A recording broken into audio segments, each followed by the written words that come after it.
اور مدین کی طرف ان کے بھائی شعیب کو بھیجا تو انہوں نے کہا کہ اے قوم، اللہ ہی کی عبادت کرو کہ اس کے سوا تمہارا کوئی معبود نہیں، اور ناپ اور تول میں کمی نہ کیا کرو، میں تو تم کو آسودہ حال دیکھتا ہوں، اور اگر تم ایمان نہ لاؤ گے تو مجھے تمہارے بارے میں ایک ایسے دن کے عذاب کا خوف ہے جو تم کو گھیر کر رہے گا۔ اور اے میری قوم، ناپ اور تول انصاف کے ساتھ پوری پوری کیا کرو، اور لوگوں کو ان کی چیزیں کم نہ دیا کرو، اور زمین میں خرابی کرتے نہ پھرو۔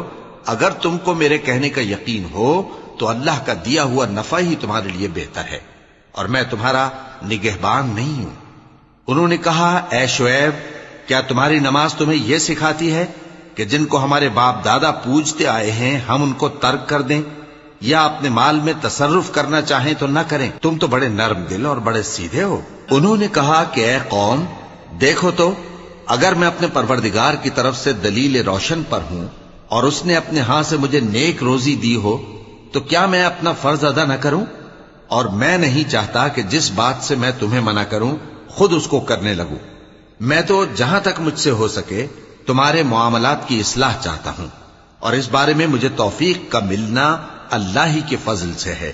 میں اسی پر بھروسہ رکھتا ہوں اور اسی کی طرف رجوع کرتا ہوں۔